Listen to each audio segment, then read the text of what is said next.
মাক বাপেকৰ অৱস্থা কেনেকুৱা চালে গম পাব কিমান ধনী ঘৰৰ ল'ৰা সৰু চাকৰি এটা বিচাৰি আজি এই অৱস্থাত পৰি গ'লে ইয়াতে আমাৰ ৰিজাল্টটো লাগে বুলি বিচাৰি আহিছিলে কিন্তু ল'ৰাকেইটাৰ আজি এনেকুৱা অৱস্থা কৰিলে তেওঁ আমি মাক বাপেকবিলাকে কি কৰি থাকোঁ কওকচোন আপোনালোকে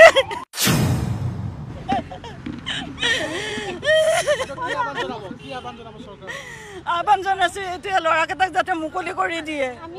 আৰু সিহঁতৰ জীৱন যাতে ধ্বংস নকৰে সিহঁতে সৰু ল'ৰা একো নাজানে সিহঁতে কিবা পাৰ্মিশ্যন ল'ব লাগে বুলিও নাজানিলে সিহঁতে আগবাঢ়ি আহিলে ছাৰ আহি এতিয়া সিহঁতে বিপদত পৰি গ'ল নাই কোনো ওচৰতা নাই সিহঁতে বাৰ তাৰমানে পৰীক্ষা চলাই আছে ৰিজাল্ট নাই ৰিজাল্ট নোহোৱাৰ কাৰণে সিহঁতে আহিছিলে ৰিজাল্টটো আমাক লাগে বুলি এতিয়া 24 তাৰিখলৈ আৰু এটা সিহঁতে ৰিটেন পাতিছে এতিয়া বাৰ একেটা কামকে কৰি থাকিবনে ল'ৰাকেইটাই সেইকাৰণে ৰিজাল্ট বিচাৰিহে আহিছিল তেওঁলোকে হা আছে এডমিট আছে দেখুৱাই দিম নেকি বেংকত চালানটো কাটিব নালাগে বোধহয় এডমিটটো এনে ওলাইছে মোৰ তাত আছে এতিয়া 24 তাৰিখৰ সেইকাৰণে ল'ৰাবিলাকে ওচৰ চাপি আহিছিলে আমাৰ ৰিজাল্টটো লাগে বুলি বিচাৰি আহিছিলে কিন্তু ল'ৰাকেইটাৰ আজি এনেকুৱা অৱস্থা কৰিলে তেওঁ আমি মাক বাপেকবিলাকে কি কৰি থাকোঁ কওকচোন আপোনালোকে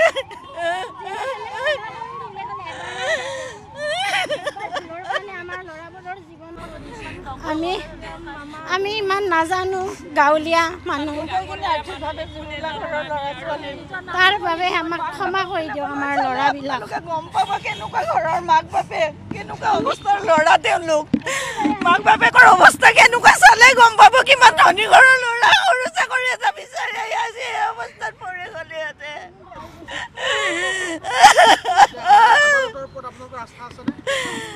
তেওঁৰ ওপৰত আমাৰ আস্থা আছে তেওঁ এৰি দিব লাগিব আমাক আৰু ল'ৰাকেইটা সংস্থাপন দিব লাগিব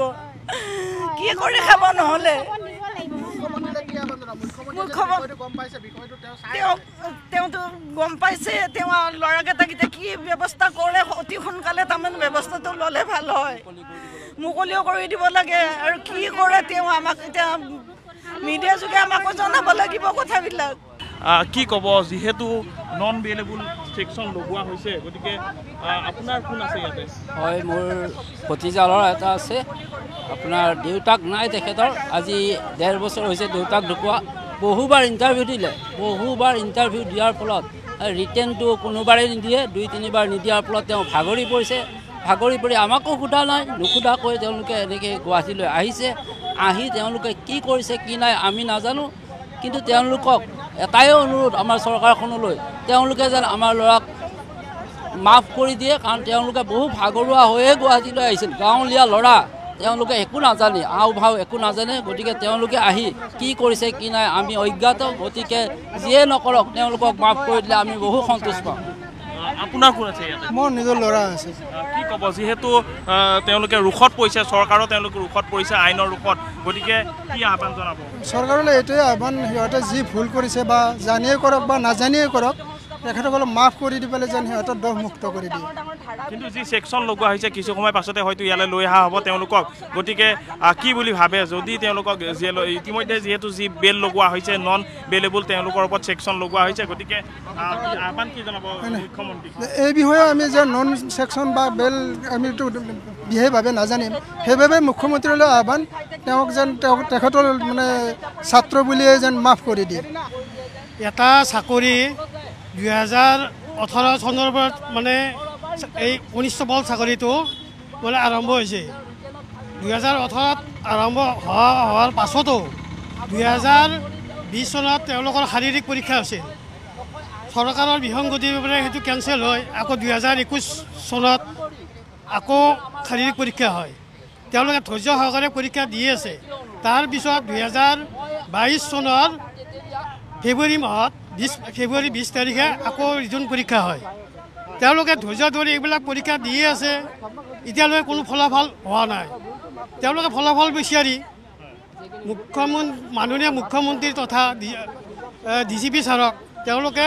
ফলাফলটো বিচাৰি পেলাই আহিছিল সেইকাৰণে মই তেখেতসকলক মাননীয় মুখ্যমন্ত্ৰী মহোদয় আৰু ডিজিপি ছাৰক কাটৰ অনুৰোধ সানুনয় প্ৰাৰ্থনা কৰিছোঁ যে তেওঁলোকৰ ল'ৰাবিলাকৰ ভৱিষ্যত হেৰি ৰাখি যেন মাফ কৰি দিয়ে। নিশ্চয়কৈ যিহেতু এগৰাকী মহিলা আছে আচলতে যথেষ্ট তেওঁলোক ভাগি পৰিছে মই তেওঁলোকৰ লগত তেওঁলোকতো কথা পাতিব চেষ্টা কৰিম যে কি ক'ব সেই কৰ্ম যাতে তেওঁলোকে দি ল'ৰাকেইটাক সংস্থাপন দিয়ে আৰু সোনকালে জেলৰ পৰা যাতে আজি জেললৈ নিব বুলিও শুনিছোঁ। আৰক্ষীৰ চাকৰিৰ বাবে কিন্তু বৰ্তমান আৰক্ষীৰে ৰোষত পৰিছে। আৰক্ষীৰে ৰোষত পৰিলে তেওঁলোকে একে ডিপাৰ্টমেণ্টৰ মানুহ কি শাস্তি দিয়ে কি কৰে তেওঁলোকৰ হাততে। তথাপি আমি গাৰ্জেন হৈ পেলাই তেওঁলোকৰ ওচৰত আমি ক্ষমা ভিক্ষা মাগিছোঁ ল'ৰাকেইটাক যাতে ভৱিষ্যত বৰবাদ নকৰে তেওঁলোকৰ সংস্থাপন দি সোনকালে মুকলি কৰি দিয়ে তেওঁলোকৰ ওচৰত আমাৰ ঘৰৰ মিনতি। আপোনাৰ কোন আছে? মোৰ ল'ৰা আছে। আৰক্ষীৰ চাকৰিৰ বাবে কিমান দিনৰ পৰা তেওঁ কষ্ট কৰি আহিছে? 18 চনৰ পৰা দি আছে 18 চনৰ পৰা দি আছে এতিয়াও এটা মানসিকভাৱে হয়তো ভাঙি পৰিছে প্ৰতিবাদ কৰিছিলে হয় প্ৰতিবাদ কৰিছিল। দুটা পৰীক্ষাৰ এটা কৰিলে তেওঁ সেইটোতো মান্তি হৈছে ল'ৰাবিলাকে। মোৰ ল'ৰাটো দুটা পৰীক্ষা আছিলে APR2 আৰু অসম পুলিচৰ তেওঁলোকে দুটা পৰীক্ষাত বহিব নিদিলে